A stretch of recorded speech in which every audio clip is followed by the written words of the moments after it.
안녕하세요. 과학으로 보는 세상씨. 오늘도 흥미진진한 과학 이야기 가득 싣고 돌아왔습니다.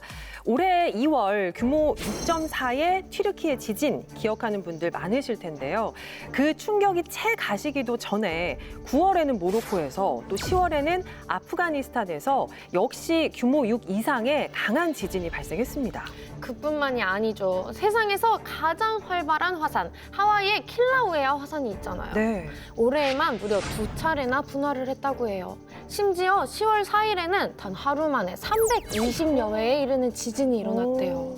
이거 분화가 또 일어나는 게 아닌가 하는 우려를 낳고 있는데요. 아니, 우리 지구가 왜 이렇게 으르렁거리는 걸까요? 정말 소빈 씨 표현이 딱 맞는 것 같습니다. 지구가 으르렁거리면서 우리에게 뭔가 신호를 좀 보내고 있는 것 같아요. 맞아요. 이 지구의 속을 싹 열어서 안을 볼 수 있으면 좋을 텐데요. 답답합니다. 솔빈 씨, 방법이 다 있습니다. 방법이 있다고요? 아, 그렇죠. 방법이 있죠. 우리 과학으로 보는 세상 C를 보면은 다 알 수 있다는 소리죠?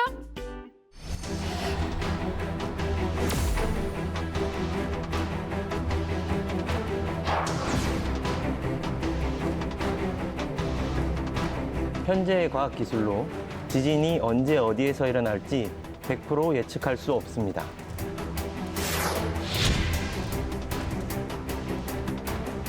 지금 태평양이 가장 큰 바다이지만 3억 년이 지나면 태평양은 소멸하게 됩니다. 그리고 대서양이 가장 큰 바다가 될 겁니다.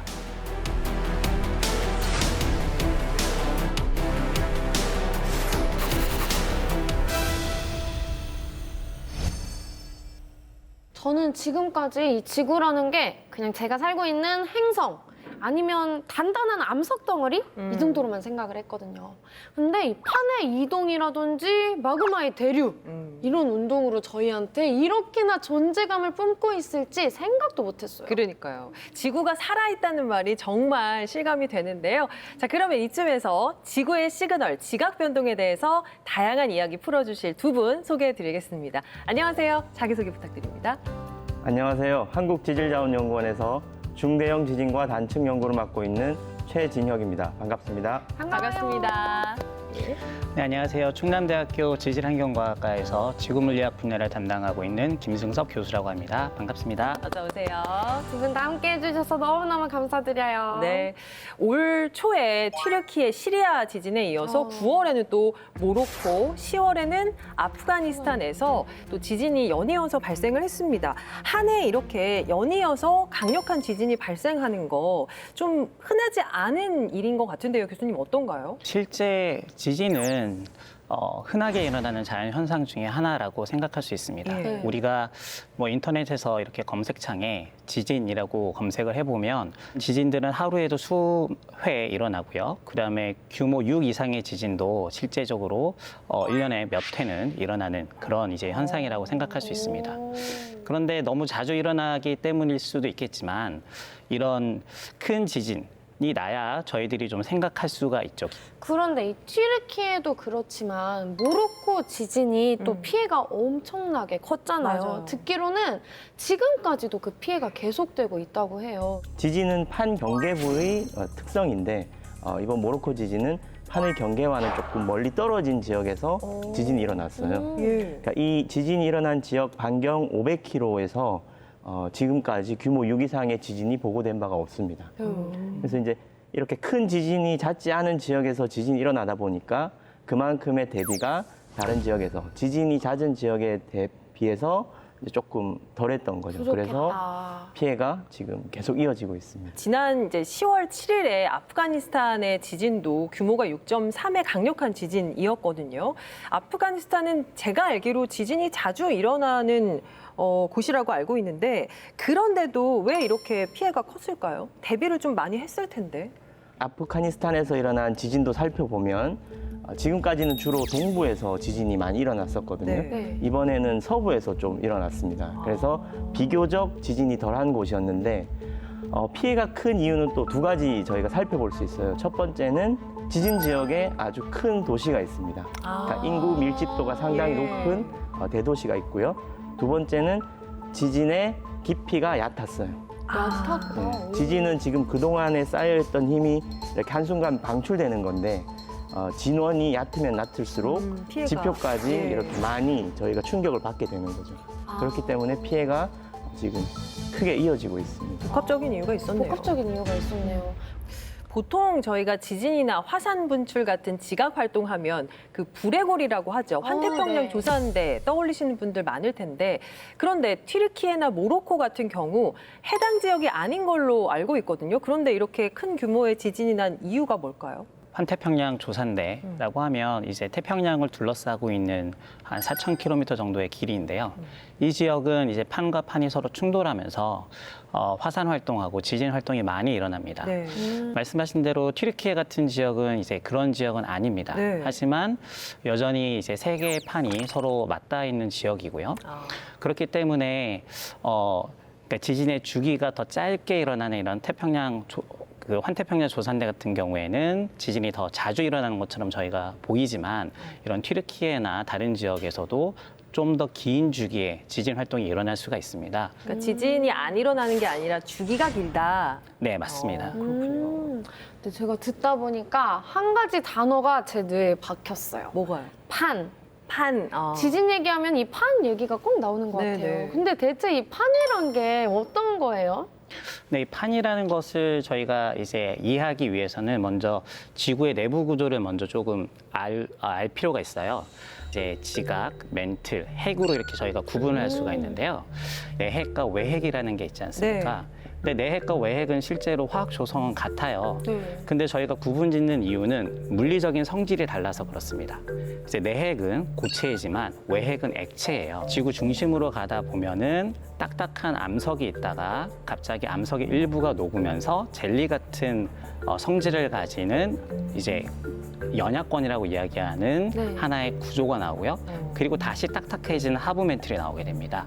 그래서 이 위에 있는 딱딱한 암석을 저희가 암석권이라고 이야기를 하거든요. 그게 한 100km 정도 두께를 가지는데 이것이 바로 판입니다. 그래서 이 암석권이 그 아래에 있는 연약권, 즉 젤리같이 이제 대류를 하고 있는 그 위를 지나면서 서로 충돌이 일어나고 혹은 벌어지면서 화산 활동이 일어나고 이제 이러한 이제 특징을 가지게 되는 것이죠. 아마 많이들 알고 계실 거예요. 우리나라도 지진의 안전지대가 아니다라는 그렇죠. 생각을 하실 겁니다. 최근 들어서 우리나라도 전국적으로 지진이 좀 잦아지는 경향이 있다고 들었어요. 진짜 우리나라에서 지진이 많아지고 있는 것인지 아니면 원래 이러한 주기를 가지고 있는데 우리가 지금 많은 지진이 많이 일어나는 시기에 놓여 있는 건지 여러 가지 이제 연구들이 진행되고 있습니다. 우리나라가 지진 발생에 가장 큰 영향을 받을 수 있는 게 주변국에서 큰 지진이 일어날 때거든요. 네. 2011년 동일본 대지진과 같이 규모 9에 육박하는 이런 지진들은 상당히 큰 영향을 미치기 때문에 저희가 보면 동일본 대지진 전후 지진 발생 빈도를 보면 우리나라에서도 지진이 많이 일어났다라고 알려져 있고요. 그래서 우리나라는 일본처럼 이렇게 지구조적인 힘이 큰 판 경계부가 아니거든요. 그래서 기후변화와 같은 혹시 다른 요인이 있는지 없는지 학자들이 지금 계속 연구를 하고 있습니다. 그 포항 지진 당시 제가 포항에서 대학을 다니고 있었거든요. 그러니까. 제가 그 지진의 생존자이자 목격자입니다. 근데 제 경험을 조금 말씀드리자면 그냥 평범하게 저녁을 먹고 걸어가고 있었는데 갑자기 땅 밑에서 뭔가가 으그러지는 듯한 쾅 하는 소리가 들렸어요. 그리고 5초 후에 땅이 정말 이렇게 물결을 쳤거든요. 네. 그래서 저는 놀이기구 위에 올라타 있는 줄 알았어요. 근데 이거를 나중에 좀 찾아보니까 액상화 현상이라고 하더라고요. 혹시 이게 구체적으로 어떤 현상인 건가요? 네, 저희가 액상화라고 하면 원래는 퇴적층이 그러니까 단단한 암반은 아니지만 퇴적층이 원래는 이제 수분을 조금 가지고 있습니다. 이제 그럴 때 이제 강한 진동이 오게 되면 원래 입자들과 입자들 사이에 이렇게 물들이 잘 붙어 있어서 서로 단단하게 잡고 있었는데 이 진동이 들어오게 되면 순간적으로 물 입자랑 그다음에 그 퇴적층의 입자가 서로 분리가 돼요. 그러면서 마치 물처럼 잠시 거동을 하게 됩니다. 그래서 이걸 이제 저희가 액상화라고 이야기를 하고요. 그래서 지진이 올 때만 발생하고 지진이 지나가고 나면은 다시 이제 원위치가 되는 좀 특이한 현상이죠. 포항이 어떻게 보면 이제 우리나라에서는 좀 최초로 이제 액상화가 실제적으로 이제 관찰된 그런 이제 지역 중에 하나입니다. 경주는 이제 안반이 화강암 안반이기 때문에 단단한 안반이고요. 하지만 이제 포항 같은 경우에는 위에 아직 붙지 않은 퇴적층이 두껍게 있습니다. 그래서 그 퇴적층이 그러니까 결국엔 집안의 차이가 결국엔 그런 것들을 결정한 이제 주요 요인이 된 것이죠. 그러면 지역별로 우리나라에서도 지층의 특징이 다 다르다는 거죠? 네, 맞습니다. 우리나라는 실제적으로 다양한 지층들이 서로 인접해 있으면서 붙어 있거든요. 우리나라를 구성하고 있는 대부분의 어떤 지각 변동, 우리나라가 경험한 지각 변동은 대부분 중생대, 그러니까 한 2.5억 년 전부터 이제 경험을 시작하게 됐습니다. 제일 뭐 대표적으로 두 가지를 좀 소개시켜 드리면 대보 조산 운동이라고 불리는 운동인데요. 이때는 이제 한반도에 대규모의 이제 습곡 작용이 있었고요. 그러면서 이런 압력을 받으면서 다양한 역단층들이 만들어졌고, 그리고 그때 이제 대규모의 화강암이 만들어졌습니다. 근데 이때 이것을 이제 저희가 대보 화강암이라고 이야기를 하고요. 저희가 잘 알고 있는 설악산이라든지, 그다음에 뭐 서울에 있는 도봉산이라든지 북한산 이런 것들이 될 수가 있는 거죠.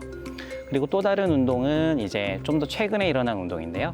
이것을 저희가 이제 불국사 조산 운동이라고 얘기를 합니다. 이거는 이제 불국사 토암산에서 화강암의 연대를 측정을 하다 보니까 대부분 그때는 우리나라의 화강암은 다 대보 화강암인 것이다라고 생각을 했었지만 연대가 서로 다르다는 것을 밝혀냈어요. 근데 센터장님, 그 지층의 특성이 다 다르면 거기에 따라서 또 나타나는 지진의 특성, 양상도 다를 것 같은데 그런가요? 어떤 지층은 당시에 이제 역단층 지진에 의해서 많이 조산 운동을 겪어서 충돌대 양상을 보이고 또 어떤 지층들은 주양이동 지진을 당시에 많이 겪었어요. 근데 각각의 지층들은 모두 각자 나름의 어떤 상처와 단층을 가지고 있거든요. 네. 저희가 단층을 이제 지각의 상처라고 하는데, 근데 지금 이 모든 지층들이 현재의 지진 환경에 놓이게 되는 거죠. 그러면 현재 똑같은 동일한 조건에 놓여 있다 하더라도 각자가 진화되어 온 살아온 그 이력들이 다르기 때문에 지금 다른 지진 결과로 나타날 수가 있습니다. 그래서 지역별로 조금 다른 규모와 조금 다른 성격의 어떤 지진이 일어날 수 있는 거죠. 지난 2월에 튀르키예 지진이 발생했을 때 이 지진이 우리나라의 지하수 수위에도 영향을 줬다고 맞아요. 하더라고요. 그러면 모로코 지진 때도 우리나라에 영향을 준 게 있을까요? 모로코 지진도 당연히 우리나라에서 관측이 됐습니다. 그러니까 지진은 지구 반대편에서 일어난다 하더라도 네. 이 지진파가 방출되면서 이게 이제 지구 내부를 통과해서 다 이제 관측이 되거든요. 진짜 먼데요, 그렇죠? 네. 그러게요. 그래서 지진파의 종류에 따라서 이렇게 핵을 통과하기도 하고 또 암석권을 통해서 이렇게 오기도 합니다. 네. 어쨌든 지진파가 우리나라에 도달하기 때문에 우리나라에 설치되어 있는 지진계는 지진을 관측하게 되고요. 물론 우리들은 느끼지 못하죠. 하지만 이 장비는 관측을 할 수 있고요. 지하 수위에도 변동을 가져올 수 있습니다. 앞서 잠깐 얘기가 나왔지만 2011년에 정말 큰 동일본 지진 아직도 저는 기억이 나는데 이때 우리나라에 미친 영향은 어떤 게 있을까요? 우리나라의 동해안하고 울릉 지역이 이제 진앙 쪽으로 한 5cm 가량 이동했다라는 이제 그런 연구 결과가 나왔습니다. 예. 그래서 이게 미치는 영향은 그러니까 우리나라의 지진이 발생하는 단층들이 이렇게 왜 스트레스가 많이 쌓여야 하냐면 결국에는 꽉 맞물려 있었던 이 단층면이 움직여야 되거든요. 네. 그런데 이게 5cm를 살짝 잡아당겨 주니까 얘네들이 꽉 맞물려 있었던 단층들이 조금 이제 느슨하게 벌어진 거죠. 아니, 이 지진으로 인해서 동해안, 울릉도 지역이 5cm나 늘어났다니 저는 이 변화가 너무 크게 느껴지는 것 같아요. 근데 이 지각이 움직이는 걸 직접 볼 수 있었으면 되게 좋았을 것 같아요. 어디 그런 걸 움직이는 걸 볼 수 있는 데가 없을까요? 솔빈 씨, 제가 알려드릴게요. 여기서 바로 알 수가 있거든요. 여기는 바로 한국지질자원연구원입니다.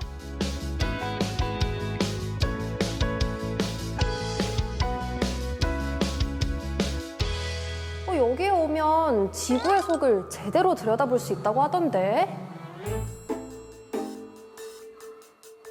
아무리 봐도 삼겹살 같은데. 혜빈 씨, 그래서 제가 왔습니다. 걱정하지 마세요. 찾았다, 제 구세주. 근데 누구시죠? 네, 안녕하십니까. 저는 한국지질자원연구원 활성지구조연구센터에서 근무하고 있는 김동훈 박사입니다. 왜 지각의 상처예요? 제가 상처라고 해서 이렇게 밴드도 준비했거든요. 네, 삼겹살 그 껍데기처럼 지각도 지구로 봤을 때 제일 껍데기 부분, 겉부분을 표현을 하는 말입니다. 지층이 힘을 받아서 이렇게 똑 부러지는 현상을 우리가 단층이라고 합니다. 그래서 이 단층이 일어나게 되면은 우리가 이걸 다시 이렇게 붙인다고 해도 여기 상처가 남잖아요. 네, 그래서 지구의 측면에서 봤을 때 상처가 남기 때문에 저희가 지각의 상처라는 이름으로 전시를 기획을 하게 됐습니다. 4개의 밴드로는 소용이 없겠네요. 혹시 단층에도 종류가 있나요? 이렇게 지층이 끊어졌을 때 어떤 힘을 받아서 끊어졌느냐에 따라서 구분을 할 수도 있고요. 크게 정단층, 역단층, 주양이동 단층으로 세 종류로 구분을 할 수가 있습니다. 자, 우선은 이거를 당겨주시겠어요? 당길까요? 네네. 하나, 둘, 셋. 가강. 지층이 잘린 면을 저희가 단층면이라고 하는데요. 이 단층면을 따라서 위에 있는 층을 상반, 밑에 있는 층을 하반이라고 합니다. 이런 식으로 상반이 아래쪽으로 그리고 하반이 이렇게 위쪽으로 올라오는 단층을 정단층이라고 할 수가 있죠. 하나, 둘, 셋. 우와, 신기하다. 이번에는 이 단층면을 따라서 상반이 위로 올라가고 하반이 밑으로 내려오죠. 우리는 이 단층을 역단층이라고 해요. 한번 밀어보실까요? 네. 네. 하나, 둘, 셋.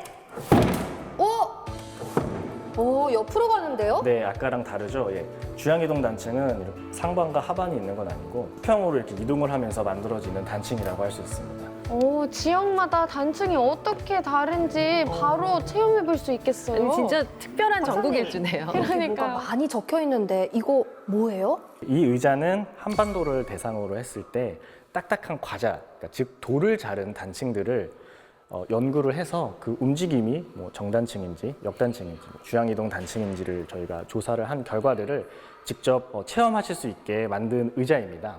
한반도 지형은 어떨지 제가 전국을 한번 돌아볼게요.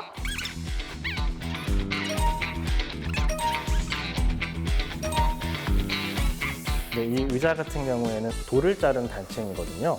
이런 단층들을 우리가 기반암 단층이라고 부르고 있습니다.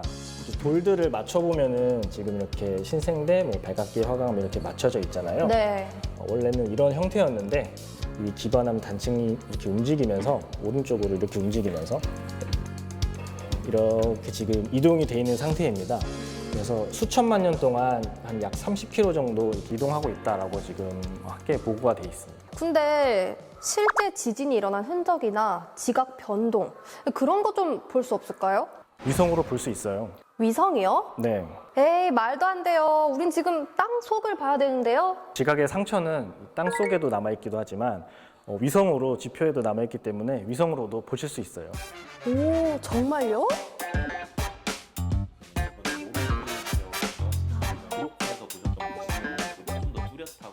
박사님, 위성으로 지진의 흔적 그리고 지각 변동까지 알 수 있다는데 맞나요? 네, 맞습니다.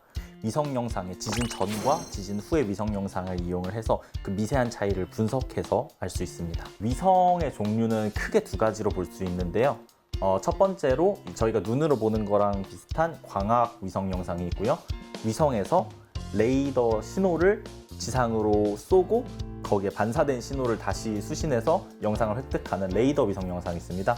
모로코 지역에 이번에 큰 지진이 났었는데 해당 지역의 지진 전과 지진 후의 그 레이더 영상 이미지를 보시면 언뜻 봐서는 큰 차이가 안 보이실 거예요. 네, 제가 보기에는 똑같은데요? 간섭계를 적용을 해서 차분 간섭도라는 이미지를 만들어내면 해당 지역의 지표의 지진 전과 지진 후의 지표의 변위가 나타나게 됩니다. 무지개 같은 무늬는 보라색으로 이 거리만큼 갔을 때 위성으로 보는 방향에서 2.7cm 정도의 변위가 있다고 생각하시면 될 것 같습니다. 올해 2월에 큰 지진이 있었던 거 기억하시나요? 네, 튀르키예에서 지진이 있었죠? 네네, 튀르키예 지진이 강도 7 이상의 아주 강한 지진이 2번 연속으로 발생을 해서 매우 큰 피해를 입혔는데요. 튀르키예 지진의 전후의 차분 간섭도입니다.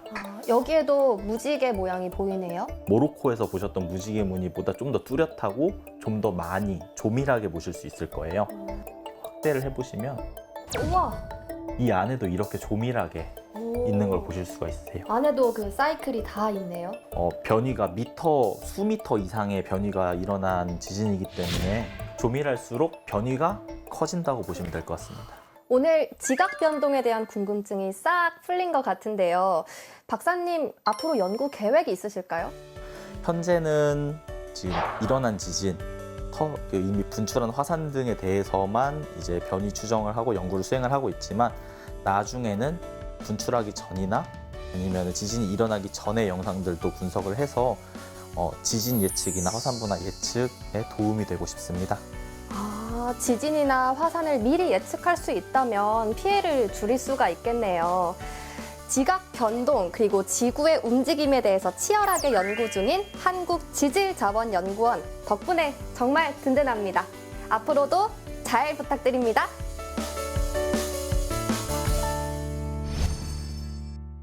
역시 백문이 불여일견이죠. 네. 지각이 어떻게 이동하는지 직접 보고 나니까 뇌에 싹 각인이 된 것 같아요. 네. 근데 뭐 하나 빠진 것 같지 않아요?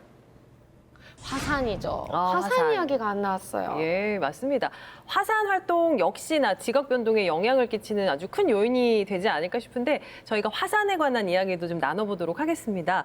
센터장님, 화산 분출 과정 먼저 좀 설명해 주실까요? 지하에 있는 마그마가 이제 액체류이기 때문에 밀도가 조금 낮아서 이렇게 떠오르려고 하는 현상이 있거든요. 네. 그래서 마그마 방이 크게 형성이 돼서 이제 지표까지 뚫고 나오는 네. 그러한 과정이 있을 때 우리가 이제 화산 작용이 있다라고 이렇게 이야기를 하고 있습니다.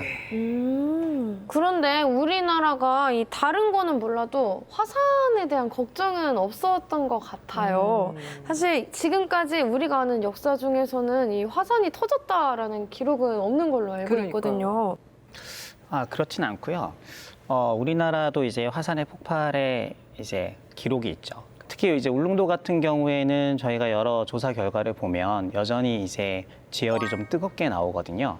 그 말은 그 울릉도를 만들어낸 이제 마그마 방이 여전히 뜨겁거나 아니면 또 새로운 마그마가 올라오고 있거나 이제 이러한 이제 증거로 저희가 생각해 볼 수 있기 때문에 네. 우리나라가 100% 화산에 대해서 이제 안전할 수 있다라고 생각해 보지는 못할 것 같아요. 그리고 또 저희가 휴화산이라는 말을 쓰지만 그 휴가 이제 쉰다라는 말이거든요. 그렇죠. 그러니까 화산 활동이 아예 멈췄다라는 것이 아닙니다. 최근에 화산에 대한 가장 큰 이슈하면 뭐 21세기 가장 큰 화산 폭발이다라고 불리더라고요. 통가의 해저 화산 폭발이 아닐까 싶습니다. 이 폭발로 번개가 19만 개가 발생을 했다라는 얘기도 기사도 봤고요. 그렇게 엄청난 폭발이면 주변에 영향도 굉장히 많이 끼쳤을 것 같아요. 네, 맞습니다. 이 통가 해저 화산 폭발 같은 경우에는 상당히 다양한 의외성을 좀 가지고 있는데요. 이 통가 해저 화산이 엄청 큰 화산이 아닙니다. 이 화산의 높이가 한 1.5km 정도 되는 화산인데 여기에서 분출한 화산재가 성층권, 그러니까 대기 중으로 57km 높이까지 화산재를 뿜어낼 수 있었다는 거거든요.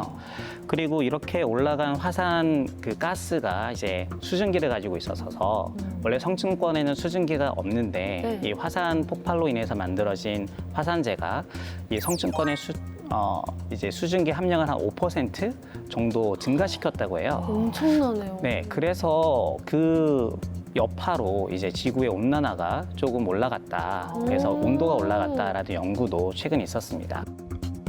아니, 이렇게나 큰 에너지를 가지는 화산과 지진인데 이 에너지가 거지곳대로 사람들한테 오면은 상당히 위험하잖아요. 네, 그렇죠. 그래서 조금 더 빠르게 예측할 수 있는 시스템이 있으면 좋을 것 같아요. 우리 현재 과학 기술로 앞으로의 지진을 정확한 위치와 시간을 예측하는 것은 사실 불가능합니다. 불가능한가요? 그렇다고 하더라고요.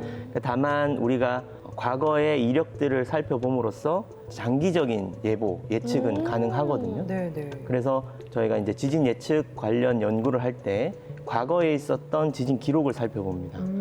이러한 과거의 지진들의 이력을 봐서 언제 어떤 주기로 어느 지역에 좀 지진이 있었다라는 어떤 판단을 할 수 있고 이에 기반해서 지진에 조금이나마 동향. 대비할 수 있는 거죠. 네. 그러니까 지진은 100% 예측할 수 없다라고 말씀을 해주셨는데 교수님 그러면 화산 분출 같은 경우는 어느 정도나 어느 정확도로 예측을 할 수 있나요? 화산이 폭발하기 위해서는 결국엔 지구 안에 있었던 마그마가 이제 지표 근처로 이동을 해야 됩니다. 근데 이제 지표 위에는 계속 암석이 채우고 있는데 이 마그마가 이동을 하려면 공간을 만들어내야 하잖아요. 그래서 그 공간을 만들어내기 위해서 이제 위에 있는 지층들을 깨는 거죠. 그러면서 지진 활동이 발생을 하게 되고요. 따뜻한 마그마가 올라오면 이제 당연히 또 지열이 올라가게 되고 그리고 마그마는 여러 기체들을 가지고 있기 때문에 이런 가스들이 또 분출하게 됩니다. 이런 여러 가지 징조들을 저희가 이제 관찰할 수 있게 되는데 가장 큰 문제는 관찰한다고 해서 얘가 언제 어느 시기에 터질 것인가 이건 이제 또 다른 이야기거든요. 그래서 볼 수는 있지만 징조도 확인할 수 있지만 그리고 지진과는 다르게 지진은 이제 화산 폭발에 대해서는 저희가 살펴볼 수는 있지만 문제는 여전히 정확히 어느 시점에 폭발할 것이다라고 이제 이야기할 수는 없는 그런 이제 단점이 있습니다. 그러면 갑자기 지진이나 화산 활동이 발생해도 저희는 그냥 속수무책 당해야 하는 건가요? 그래서 네. 우리가 평소에 지진과 화산을 두려워하기보다는 우리가 예측을 할 수 없다라고 단정짓기보다는 네. 언제나 우리 주변에서 지진이나 화산 활동이 있을 수 있다라는 네. 생각을 가지고 대비를 해야 돼요. 대비를 해야 대비를. 돼요. 우리가 이야기했던 모로코나 아프가니스탄 같은 경우에 대비가 잘 안 되어 있기 때문에 그 피해가 지금 커지고 있는 상황도 있거든요. 실제 우리가 이제 지진이나 화산이 어떻게 일어나고 어떤 원리이고 어느 지역에서 언제쯤 일어난다라는 정보를 우리가 다 알 수 없기 때문에 네. 가장 중요한 것은 언제 어디서든 이러한 지각 변동 운동이 일어날 수 있고 우리가 그때 어떻게 대응해야 되는지 예를 들어서 가장 기본적인 물이나 안정 장비를 네. 가지고 집에 있다거나 구비해두고. 예, 그리고 우리가 흔히 배우고 있는 대피 요령을 망설이지 말고 즉각적으로 행동하는 거.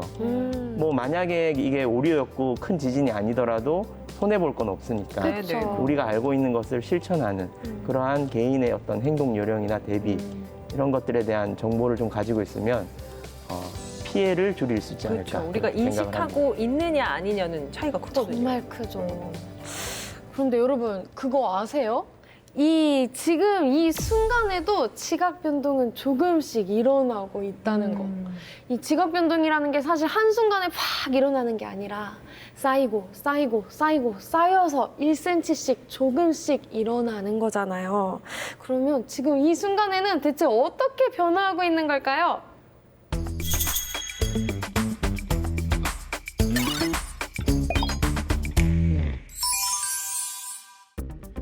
우리가 살고 있는 지구라고 생각해보면 가장 무엇이 먼저 떠오르시나요? 위성 사진에서 보였던 것처럼 푸른빛 바다, 그리고 그 위를 지나다니는 하얀색 구름이 혹시 떠오르지는 않으시나요? 이렇게 바다는 지구 표면의 3분의 1을 차지하고 있지만 우리가 부피라는 것으로 보게 되면 지구의 0.1% 정도를 차지하고 있습니다. 그래서 우리가 바다를 모두 걷어내는 상상을 해보자면 지구는 실제 아주 단단한 암석 덩어리라는 것을 알 수가 있어요. 그런데 우리가 이 암석 덩어리들을 자세히 살펴보면 육상에도 그리고 바다 밑에도 높은 산맥들 그리고 아주 깊은 계곡들이 만들어져 있는 것을 알 수가 있습니다.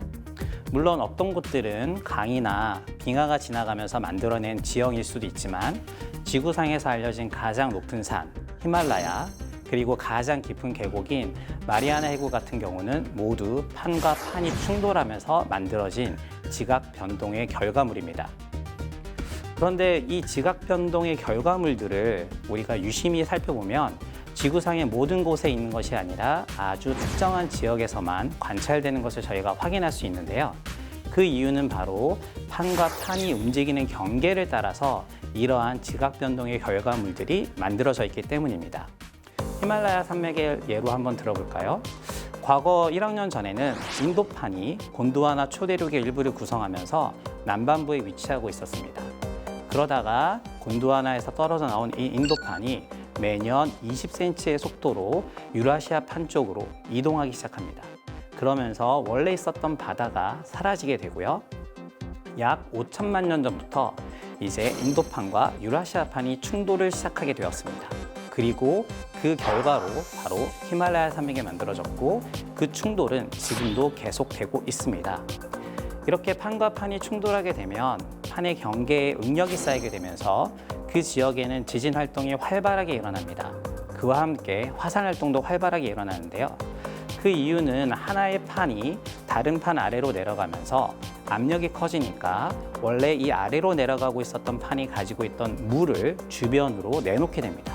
그래서 주변에 있던 암석들이 원래는 쉽게 녹지 못하는데 이렇게 새롭게 공급된 수분 때문에 쉽게 녹게 됩니다.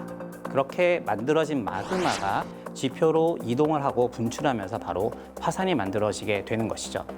이렇게 판과 판이 충돌하는 지역을 우리는 섭입대라고 이야기를 합니다. 그리고 이렇게 섭입대 주변에는 많은 화산들이 분포하고 있고요. 그래서 우리는 이 지역을 환태평양 조산대 혹은 불의 고리라고 명칭하게 되는 것이죠. 이렇게 2021년에 폭발했던 통가 해전 화산도 마찬가지로 판과 판의 충돌하는 경계에서 만들어진 화산입니다. 그런데 판은 한 번 충돌로 멈추지 않고 계속해서 충돌하기 때문에 마그마가 계속 만들어질 수 있습니다. 그래서 이러한 경계에 위치한 화산들은 언제든지 다시 폭발할 수 있습니다. 그러면 바다 아래를 보면 어떨까요? 바다 아래서는 판과 판이 서로 벌어지는 경계를 따라서 해저 화산 활동이 계속 일어나고 있습니다. 이것을 우리는 중앙해령이라고 지칭하는데요. 이 중앙해령은 지구를 2바퀴 정도 감쌀 정도로 아주 긴 해저 화산 산맥이라고 생각하면 됩니다. 중앙해령에 벌어진 지각 틈새로 마그마가 쉴 새 없이 분출하고 있기 때문인데요. 그런데 중앙해령은 수심 2,500m 정도의 깊이에 있기 때문에 상대적으로 압력이 높아서 우리가 경험하는 화산 폭발 같은 아주 큰 폭발은 일어나고 있지는 않지만 계속해서 지금도 마그마는 분출하고 있습니다. 그런데 이런 지각 변동이 일어난 것을 우리가 시간으로 한번 생각해 볼 필요가 있는데요. 지구의 나이가 46억 년 정도 되는데요. 우리가 이 시간을 24시간 비율로 줄여보면 인류가 나타난 시간은 밤 11시 58분 43초가 됩니다. 지진과 화산 활동을 우리 인류가 경험할 수 있는 이유는 아주 짧은 시간에 이러한 이벤트들이 일어나기 때문인데요. 지진에 의해서 지표면이 직접적으로 흔들리는 진동이 쉴 새 없이 일주일 동안 일어나지는 않습니다. 그런데 거대한 산이 만들어지는 과정은 어떨까요?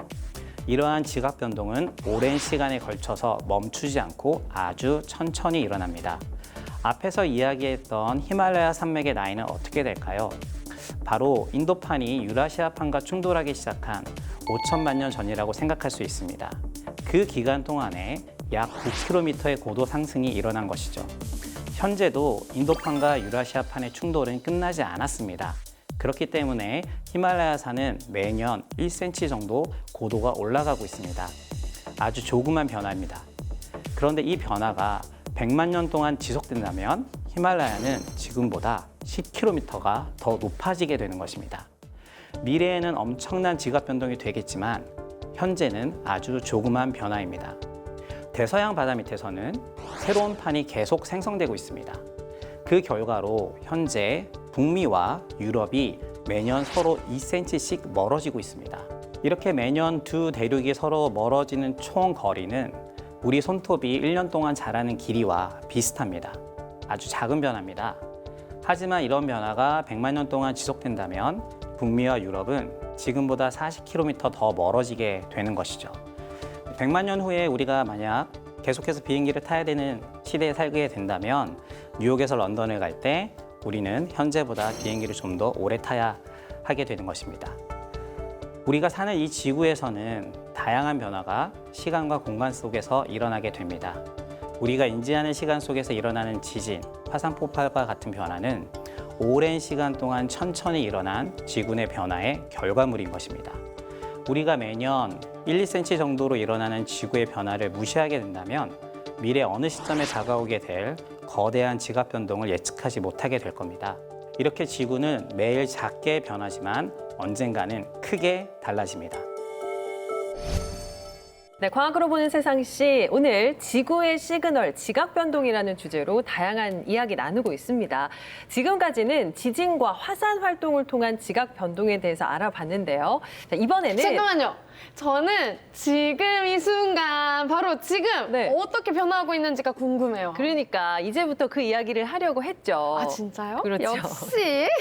자, 사실 2023년 올해는 전 세계적으로 정말 크고 작은 지진, 화산 폭발이 빈번했던 한 해입니다. 특히나 인도네시아는요, 최근 5년 동안 지진 횟수가 2배로 증가하면서 불안감이 크다고 하는데 200년 주기 지각 변동설까지 대두되고 있습니다.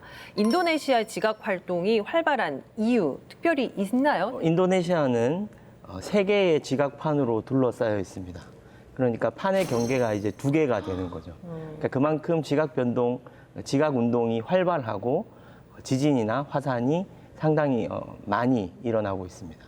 모든 지역에는 지진이나 화산에 대해서 주기라는 말을 쓰거든요. 네. 100년 주기설, 1000년 주기설. 그러니까 이런 것들은 모두 과거의 이력들을 바탕으로 했을 때 언제쯤 다음 이벤트가 있을 것이다라는 예측. 어떤 예측 예. 또는 평가에 근거한 겁니다. 그래서 우리가 재발 주기를 알고 있고 마지막 운동이 또 마지막 지진이나 화산이 언제 있었다라는 사실을 알게 되면 그 남아있는 기간이 있잖아요. 네. 네. 그 남아있는 기간을 계산을 해서 이제 주기가 다가오기 때문에 또 큰 대비를 하고. 큰 지각 운동이 있을 것이다 이렇게 판단을 하는 거거든요. 지난 4월부터 우리나라 동해안 지역에서도 지진이 자주 발생을 했거든요. 뭐 3주 동안 35차례나 발생을 했다고 해요. 크고 작은 지진이. 그런데 단기간 동안 여러 차례 이렇게 지진이 나는 거, 이거는 어떤 걸 의미하는 거예요?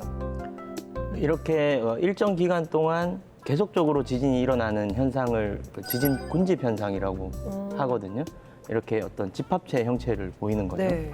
이러한 지진 군집 현상은 하나의 지진이 주변에 어떤 자극을 시킬 수 있거든요. 그래서 작은 여러 개의 지진원 단층들이 있는데 하나의 단층이 지진 활동을 일으키니까 이렇게 연쇄적으로 지진이 일어났을 수도 있고 또는 이제 큰 단층이 우리가 파악하지 못했던 큰 단층이 지하에 있는데 한 번의 지진 활동이 있고 이 지하에서의 지진 활동은 지하 유체와의 관계가 좀 있거든요.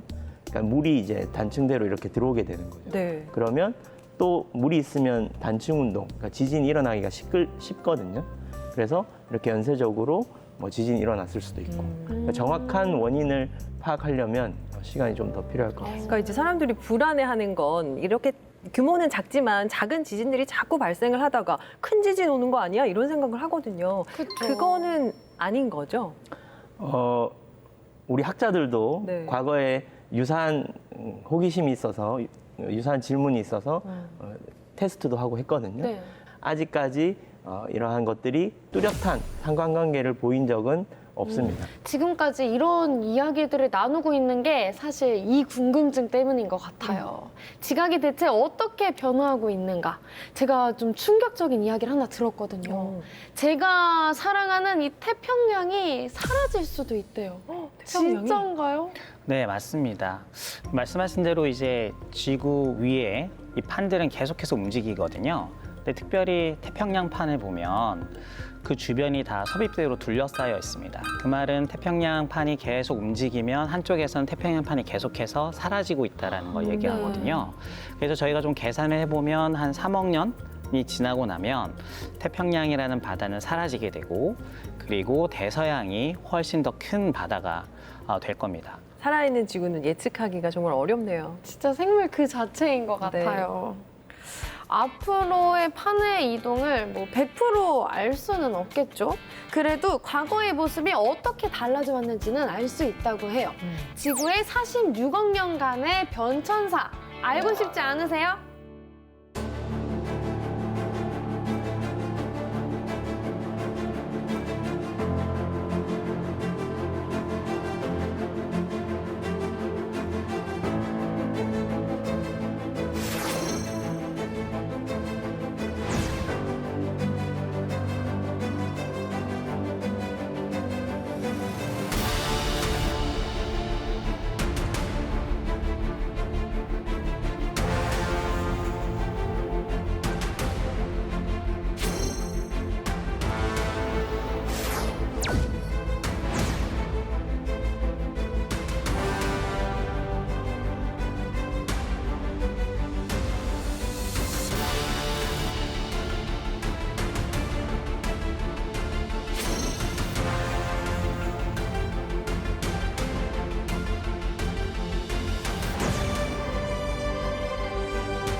와, 그러니까 오랜 옛날에는 우리나라와 부탄, 호주가 마주보고 있었다는 거잖아요. 이게 정말 이 지각이 움직이는 속도가 손톱이 자라는 속도와 비슷하다고 하는데 얼마나 오랜 시간이 걸려서 지금의 이 모습이 됐는지 상상조차 안 되네요. 진짜요. 근데 역사는 반복된다잖아요. 혹시 누가 아나요?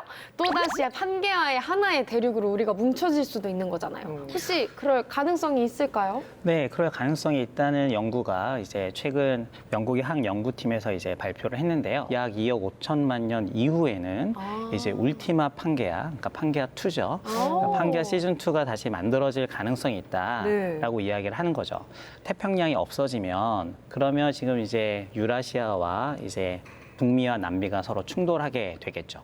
그러면 결국엔 거대한 하나의 대륙이 만들어지게 될 텐데 그러한 이제 시기가 2억 5천만 년 이후에 아주 먼 시기지만 다가올 수 있다. 그런 이제 연구가 있습니다.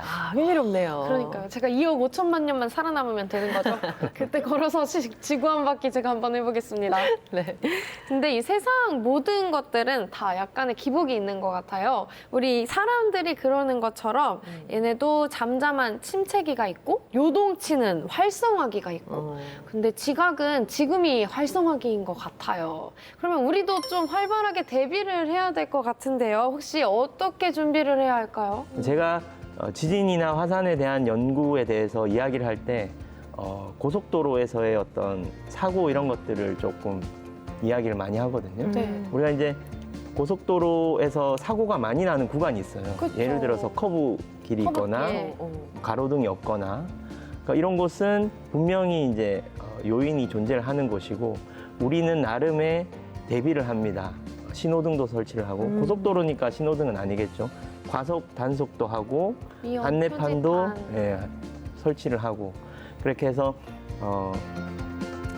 우리가 어디가 상처가 많은지 어디에서 일어날 확률이 높은지에 대해서 알고 그거에 대비하면 앞으로의 피해를 조금 줄일 수 있지 않을까 그렇게 생각을 합니다. 예, 뭐 지진, 화산하면 좀 무섭다, 두렵다라는 생각을 가지신 분들이 많은데 그렇게만 생각하기보다 지각 변동에 대해 우리가 더 관심을 좀 많이 가져야겠다 이런 생각을 우선 해야 될 것 같습니다.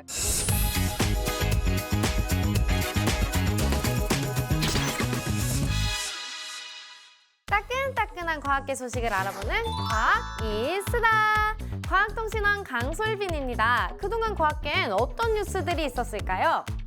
이스다. 첫 번째 소식입니다. 인류가 화성에서 숨을 쉴 수도 있을 것 같습니다. 바로 미 항공우주국 나사가 화성 대기를 이용해 산소를 만드는데 성공했기 때문인데요. 화성 탐사선 퍼서비어런스에 실린 산소 발생 장치 목시가 화성의 이산화탄소를 일산화탄소와 산소로 분해했습니다. 이렇게 2021년부터 목씨가 만들어낸 산소의 양은 총 122g. 산소 122g은 귀여운 강아지 한 마리가 무려 10시간 동안 호흡할 수 있는 양이라고 하는데요. 특히 이 거친 화성 날씨 속에서도 1년 내내 산소 생산에 성공해 나사가 목표로 했던 양보다 2배가량 더 많이 생산됐다고 합니다. 목씨의 산소 생산 규모를 확대한다면 화성에서 수백 그루의 나무가 지속적으로 산소를 생산하는 효과를 낼 수 있을 것이라 예측한다는데요. 목씨의 더 큰 활약, 과학으로 보는 세상씨가 응원하겠습니다. 이쓰다! 두 번째 소식입니다. 국제공동연구팀이 블랙홀의 비밀을 풀었습니다. 바로 M87 블랙홀이 흔들리며 회전하는 모습을 관측한 것인데요. 지금껏 블랙홀의 회전이 직접 관측된 적이 없어서 블랙홀 관련 현대 천체 물리학의 주요 난제였습니다. 이에 한국천문연구원과 서울대, 경희대 등 한국 연구자가 포함된 국제공동연구팀이 분석에 나섰는데요. 그 결과 블랙홀의 회전축이 부착 원반의 회전축과 나란하지 않아 Z의 세차 운동이 발생하는 것으로 나타났습니다.